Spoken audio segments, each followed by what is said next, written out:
جس نے ہم سب کو پیدا کیا اور اس ساری کائنات کا نظام اسی کے ہاتھ میں ہے۔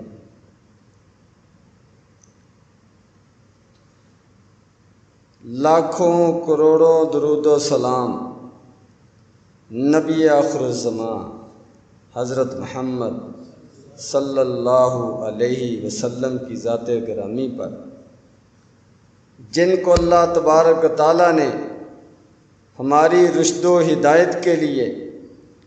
ہمیں سیدھا رستہ دکھانے کے لیے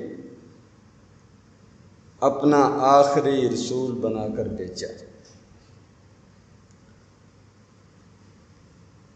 حمد و صلوات کے بعد محترم سامعین گرامی،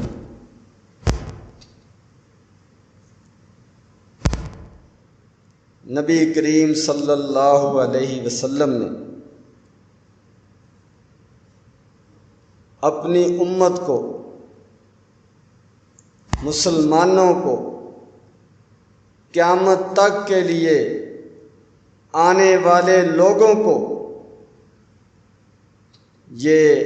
تعلیم دی ہے، یہ تربیت دی ہے،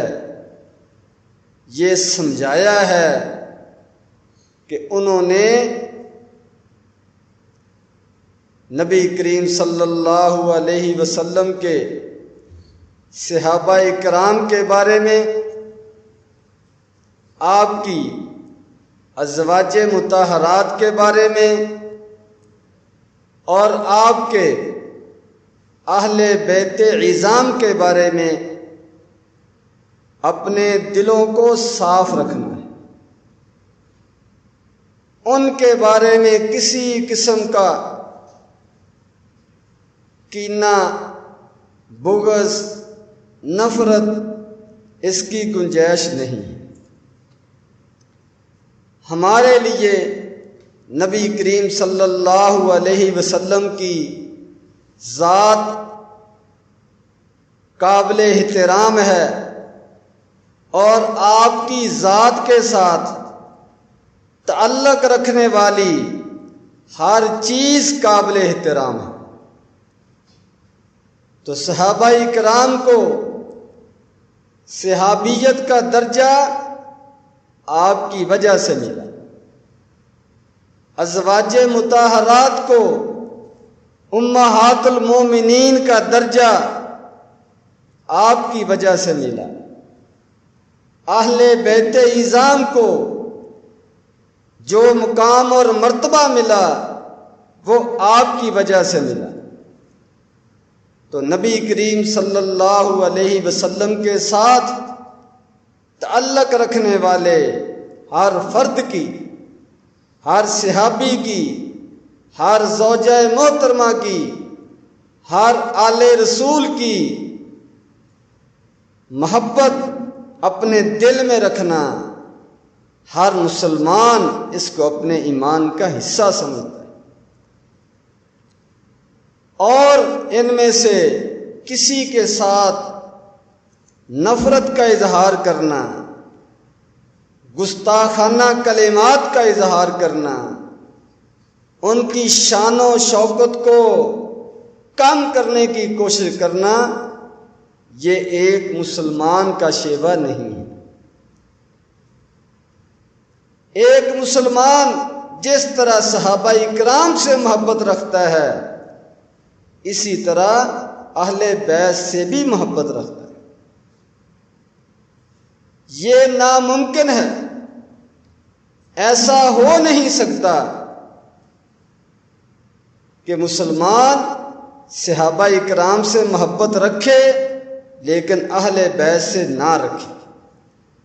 اور یہ بھی نہیں ہو سکتا کہ اہل بیت سے محبت رکھے اور صحابہ کرام سے نہ رکھے۔ ایسا ممکن نہیں۔ نبی کریم صلی اللہ علیہ وسلم نے دونوں کے بارے میں ہمیں تعلیم دی ہے، حکم دیا ہے کہ ان سے محبت رکھو، ان کا احترام کرو، ان کا عزت کے ساتھ نام لو، ان کے بارے میں دلوں کو صاف رکھو۔ بخاری شریف کی روایت ہے، نبی کریم صلی اللہ علیہ وسلم نے فرمایا، لا تسبوا وصحابی فلو ان احدکم انفق مثل احد ذهبا۔ فرمایا کہ میرے ساتھیوں کو، میرے صحابہ کو برا بلا مت کہو، ان کے بارے میں ان کی شان کے خلاف الفاظ اور کلمات اپنی زبان سے مت نکالو۔ فرمایا کہ اگر ان میں سے کسی نے ایک مد کے برابر، آدھا کلو کے برابر اس نے جو یا کھجوریں یہ صدقہ کی ہوں اللہ کے راستے میں، اور تم احد پہاڑ کے برابر سونا خرچ کرو، تو ان کے آدھا کلو کے برابر نہیں پہنچ سکتے۔ نبی کریم صلی اللہ علیہ وسلم نے اتنا زیادہ تاکید کے ساتھ صحابہ اکرام کی فضیلت اور مقام و مرتبہ بیان فرمایا، اور اہل بیت کے بارے میں بھی نبی کریم صلی اللہ علیہ وسلم کا فرمان ہے، انا تارکن فیکم ثقلین، میں تمہارے اندر دو اہم چیزیں چھوڑ کر جا رہا ہوں۔ ایک اللہ تبارک و تعالیٰ کی کتاب قرآن مجید، اس کو مضبوطی سے تھام کر رکھنا، اس کے مطابق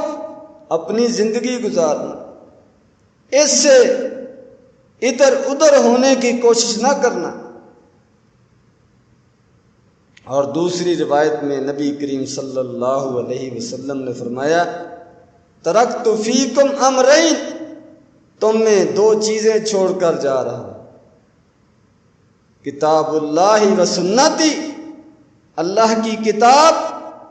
اور میری سنت۔ تو یہ نبی کریم صلی اللہ علیہ وسلم نے نصیحت فرمائی کہ اللہ کی کتاب کو، میری سنت کو لازم پکڑنا، تم کبھی بھی گمراہ نہیں ہوگے۔ اور دوسری چیز فرمایا، وَأَهْلُ بَيْتِي، اپنے اہل بیت، اپنی اولاد یہ چھوڑ کر جا رہا ہوں۔ اذکرکم اللہ فی اہل بیتی، تمہیں میں اللہ کا ڈر یاد دلاتا ہوں اپنے اہل بیت کے بارے میں، اپنے گھر والوں کے بارے میں، ان کا خیال رکھنا، ان کا احترام کرنا۔ یہ مسلم شریف کی روایت ہے۔ تو اس میں نبی کریم صلی اللہ علیہ وسلم نے اپنے اہل بیت کا خاص طور پر خیال رکھنے کا حکم دیا۔ تو جہاں نبی کریم صلی اللہ علیہ وسلم نے صحابہ کرام کا ادب و احترام کرنے کا حکم دیا ہے، وہاں پر ساتھ ساتھ اہل بیت کا بھی خیال رکھنے کا حکم دیا ہے۔ اور قرآن مجید میں اللہ تبارک و تعالیٰ نے سورۃ الاحزاب کے اندر ارشاد فرمایا ہے، انما یرید اللہ لیذھب عنکم الرجس اہل البیت، اے نبی کے گھر والوں، اے اہل بیت، اللہ تبارک و تعالیٰ تم سے ہر قسم کی رجس،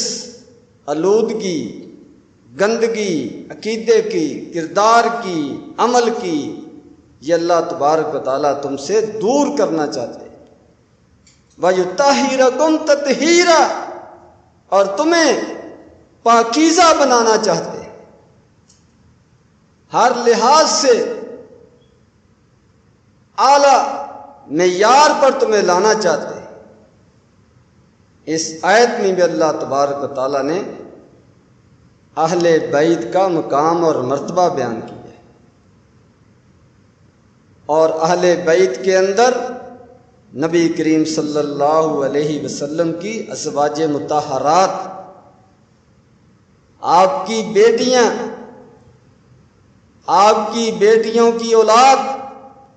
نواسے نواسیاں،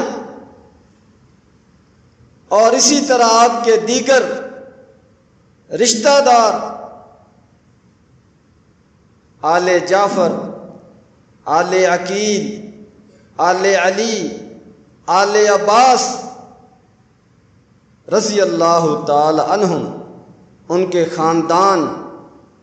ان کی اولادیں، یہ سب اہل بیت کے اندر شامل ہیں۔ تو نبی کریم صلی اللہ علیہ وسلم نے نصیحت فرمائی کہ میرے بعد میری بیویاں جو مومنین کی مائیں ہیں، ان کا بھی ادب و احترام کرنا ہے، اور میری بیٹیاں اور ان کی جو اولاد ہے ان کا بھی ادب و احترام کرنا ہے، اور میرے ساتھ رشتہ ناتا رکھنے والے دیگر عزیز و اقارب، ان کا بھی تم نے خیال رکھنا ہے۔ تو یہ ہمارے دین کا ہمیں حکم ہے، تو ہم اس کے پابند ہیں کہ جس طرح نبی کریم صلی اللہ علیہ وسلم کے ساتھ ہماری محبت ہے، اسی طرح آپ کے صحابہ اکرام کے ساتھ بھی ہماری محبت ہے، آپ کی ازواج مطہرات کے ساتھ بھی ہماری محبت ہے، اور آپ کے اہل بیت کے ساتھ بھی ہماری محبت ہے۔ اور یہ لوگ بھی آپس میں بھی ایک دوسرے کا ادب و احترام کرتے تھے، اور ان کے آپس کے تعلقات بڑے برادرانہ تھے،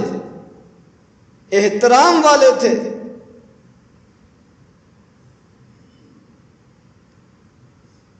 اللہ تبارک و تعالیٰ نے قرآن مجید کے اندر اس کا ذکر فرمایا، محمد الرسول اللہ والذین معہ اشداء علی الکفار رحماء بینہم، کہ نبی کریم صلی اللہ علیہ وسلم کے جو ساتھی ہیں وہ اگر سخت ہیں تو کافروں پر، اور آپس میں نرم دل ہیں، رحم دل ہیں، ایک دوسرے کے ساتھ محبت کا اظہار کرتے، ایک دوسرے کا احترام کرتے ہیں۔ یہ اللہ تبارک و تعالیٰ نے ان کی شان بیان کی، تو ان کے درمیان کوئی دشمنی، کوئی نفرت، کوئی کینہ، حسد، بغض، یہ ان کے درمیان نہیں تھا۔ یہ قرآن مجید میں اللہ تبارک و تعالیٰ نے ان کا وصف بیان کیا، تو ہمیں بھی یہ چیز تسلیم کرنی چاہیے کہ واقعتاً وہ ایک دوسرے سے محبت کرنے والے لوگ، اور بشری تقاضوں کے مطابق اگر کسی موقع پر ان میں اختلاف ہوا ہے تو وہ عارضی تھا، وقتی تھا، دائمی نہیں تھا، اور ان کی آپس کی محبت کو ختم کرنے والا نہیں تھا، آپس کے اسلامی رشتے کو توڑنے والا نہیں تھا۔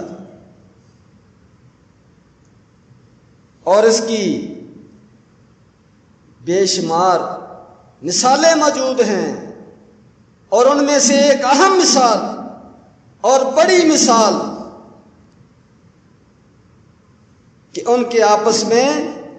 رشتے ناتے یہ قائم تھے، اور جس کے ساتھ آدمی کو محبت ہو، اچھا تعلق ہو، اسی کے ساتھ وہ رشتہ ناتا قائم کرتا ہے، اور جس کے ساتھ ناراضگی ہو، نفرت ہو، دوری ہو، وہاں پر وہ رشتہ قائم کرنا پسند نہیں کرتا۔ تو صحابہ اکرام،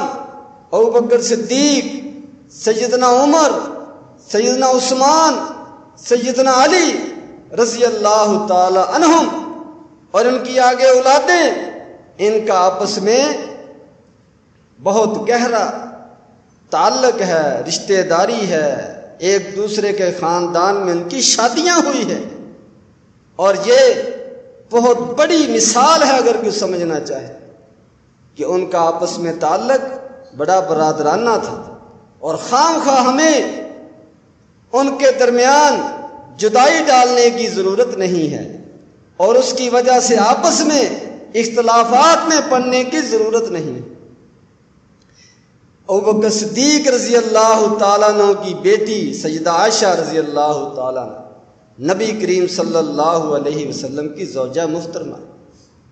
عمر فاروق رضی اللہ تعالیٰ عنہ کی بیٹی سیدہ حفصہ رضی اللہ تعالیٰ عنہ نبی کریم صلی اللہ علیہ وسلم کی زوجہ ہے، اور نبی کریم صلی اللہ علیہ وسلم کی دو بیٹیاں یکے بعد دیگرے سیدنا عثمان رضی اللہ تعالیٰ عنہ کے نکاح میں آئیں، اور نبی کریم صلی اللہ علیہ وسلم کی ایک بیٹی فاطمہ رضی اللہ تعالیٰ عنہ سیدنا علی رضی اللہ تعالیٰ عنہ کے نکاح میں آئیں۔ تو آپس میں چاروں خلفاء راشدین کا نبی کریم صلی اللہ علیہ وسلم کے ساتھ رشتہ ہے۔ دو کی بیٹیاں نبی کریم صلی اللہ علیہ وسلم کے نکاح میں ہیں، اور دو کے گھر میں نبی کریم صلی اللہ علیہ وسلم کی بیٹیاں ہیں۔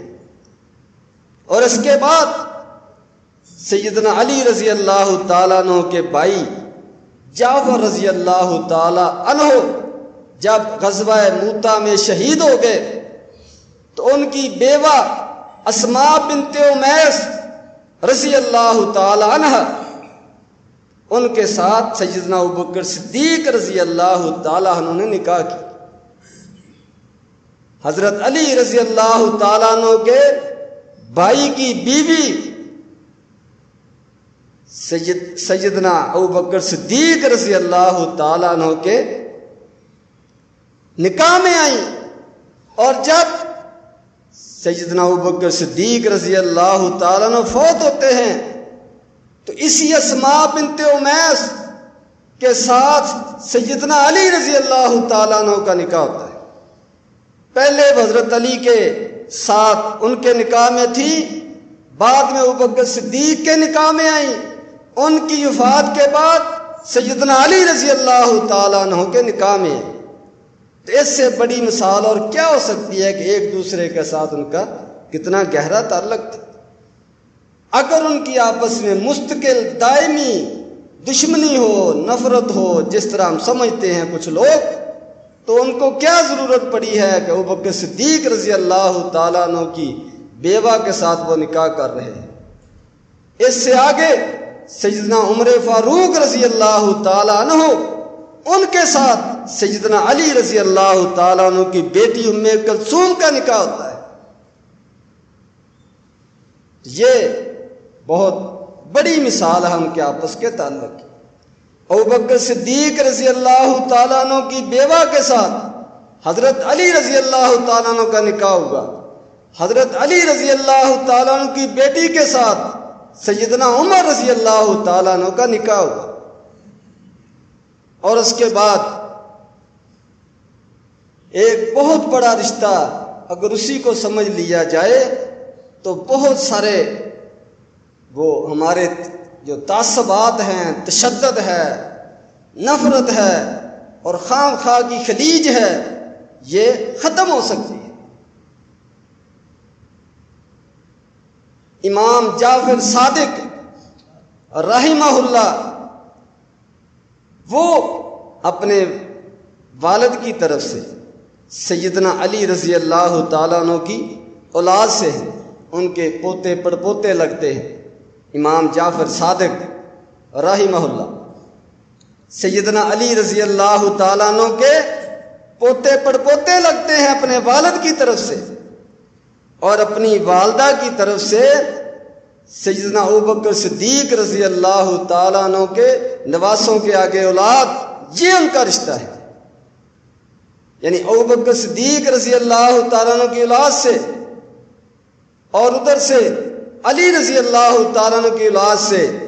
آگے پیدا ہونے والے افراد کا آپس میں جب نکاح ہوا تو اس سے امام جعفر صادق رحمہ اللہ یہ پیدا ہوئے جو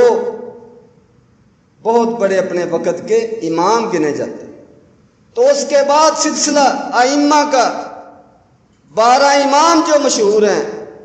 باقی امام انہی کی اولاد سے آتے ہیں۔ امام تقی، امام نقی، امام موسیٰ قاسم، سارے امام جعفر صادق کی اولاد سے ہیں، اور امام جعفر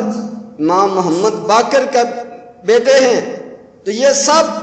ایک طرف سے ابوبکر صدیق کی اولاد سے ہیں اور ایک طرف سے حضرت علی کی اولاد سے ہیں۔ تو یہ سارا کچھ ان کی آپس کی جو مشہور جنگیں ہیں، لڑائیاں ہیں، ان کے بعد کا واقعہ ہے۔ ان کے بعد یہ رشتہ داریاں قائم ہوئی ہیں۔ اس کا مطلب ان کے دلوں میں ایک دوسرے کا احترام تھا، ایک دوسرے کی عزت تھی، ایک دوسرے کے ساتھ رشتہ ناتا قائم کرنا، اس کو وہ سعادت سمجھتے تھے۔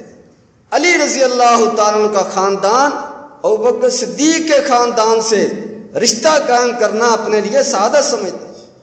اور ابوبکر صدیق رضی اللہ تعالیٰ عنہ کا خاندان سیدنا علی رضی اللہ تعالیٰ عنہ کے خاندان سے رشتہ قائم کرنا اپنے لیے سعادت سمجھتا تھا۔ تو یہ بعد والوں نے، ہم لوگوں نے ایک دوسرے کے ساتھ دشمنی پکی کرنے کے لیے، قائم رکھنے کے لیے ایک ہوا بنا دیا ہے کہ ان کا آپس میں بہت دشمنی تھی، نفرت تھی، ایسی کوئی بات نہیں۔ سیدہ فاطمہ رضی اللہ تعالی عنہ جب بیمار ہوئیں تو ان کی تیمارداری، بیمار پرسی، پورا دھیان سیدنا ابوبکر صدیق رضی اللہ تعالیٰ عنہ کی بیوی اسماء بنت امیس رضی اللہ تعالیٰ عنہ کیا کرتے تھے۔ اور ایک روایت کے مطابق سیدہ فاطمہ رضی اللہ تعالیٰ عنہ کا جنازہ سیدنا ابوبکر صدیق رضی اللہ تعالیٰ عنہ نے پڑھایا تھا۔ تو ایک دوسرے کے ساتھ ان کا بڑا گہرا تعلق تھا، ایمان کا تعلق تھا، رشتہ داری کا تعلق تھا۔ تو ہمیں بھی اس تعلق کو ماننا چاہیے، تسلیم کرنا چاہیے، اور سب کے بارے میں اپنے دلوں کو صاف کرنا چاہیے۔ اسی میں ہماری خیر ہے، اسی میں فائدہ ہے، اسی میں امت کا اتفاق کا اتحاد ہے۔ اور نبی کریم صلی اللہ علیہ وسلم بھی اپنی امت کو یہی سبق دے کر گئے کہ میرے بعد اختلاف میں نہ پڑنا، فرقے نہ بننا۔ تم سے پہلی قوم میں جس طرح جماعتیں اور فرقے بن گئے، کسی کے 72، کسی کے 71، فرمایا کہ میری امت کے بھی لوگ بنیں گے، جتنا مرضی ان کو سمجھائیں، انہوں نے اس طرف جانا ہی جانا ہے، لیکن میرا حکم یہی ہے، کامیابی اسی میں ہے کہ جس راستے پر میں تمہیں چھوڑ کر جا رہا ہوں، جو 2 چیزیں تمہیں دے کر جا رہا ہوں، اور جو آپس میں اخوت اور بھائی چارے کا سبق دے کر جا رہا ہوں، اگر اس پر قائم رہو گے تو میرے رستے پر رہو گے، اور میرے پاس حوض کوثر پر آؤ گے، تمہیں پانی نصیب ہوگا۔ لیکن اگر تم نے مختلف جماعتیں بنا لی، فرقے بنا لیے، کسی شخصیت کے نام پر، کسی شہر کے نام پر، کسی فقہ کے نام پر، اور ایک دوسرے کے خلاف فتوے لگانے شروع کر دیے، ایک دوسرے کے خلاف کفر کی مشینیں وہ گال لیں، اور بجائے دوسروں کو مسلمان بنانے کے ایک دوسرے کو کافر بنانا شروع کر دیا، تو فرمایا کہ ایسے لوگ جو صراط مستقیم سے ہٹ جائیں گے،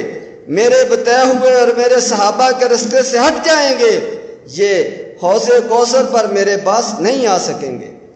وہ آنے کی کوشش کریں گے تو فرشتے جو ہے رکاوٹیں کھڑی کر دیں گے۔ میں کہوں گا ان لوگوں کو میرے پاس آنے دو، میری امت کے لوگ لگتے ہیں، ان کے وضو کے اثار چمک رہے ہیں، نمازی لگتے ہیں، تو فرمایا فرشتے جو ہیں اللہ نبی کریم صلی اللہ علیہ وسلم کو جواب دیں گے کہ یہ نمازی تو تھے، آپ کی امت کے لوگ تو ہیں، لیکن آپ کو نہیں معلوم کہ انہوں نے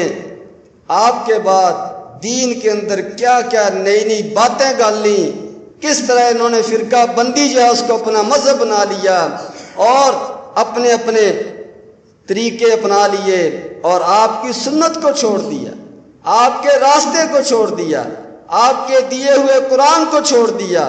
آپ کی دی ہوئی سنت اور حدیث کو چھوڑ دیا اور اختلافات کی نظر ہو گئے اور گمراہی کے رستے پر چل پڑے، تو نبی کریم صلی اللہ علیہ وسلم فرمائیں گے ان کو مجھ سے دور لے جا۔ تو ایسے دن سے بچنے کے لیے، ایسی ناکامی سے بچنے کے لیے سب کی خیر یہی ہے کہ قرآن اور حدیث کو، نبی کریم صلی اللہ علیہ وسلم کے بتائے ہوئے طریقے کو، آپ کے تمام اسوہ حسنہ کو اپنائیں، آپ سے محبت، آپ کے صحابہ سے محبت، ازواج مطہرات سے محبت، اہل بیت سے محبت، سب سے محبت کا اظہار کریں، کسی کے بارے میں کوئی گستاخی والا نازیبا کلمہ اپنی زبان سے نہ نکالیں، نہ دوسرے مسلمانوں کے ساتھ اختلاف والا اور فتویٰ بازی والا ماحول پیدا کریں۔ اللہ تبارک و تعالی مجھے اور آپ کو سمجھنے کی، عمل کرنے کی توفیق عطا فرمائے۔ وآخر دعوانا ان الحمد للہ رب العالمین۔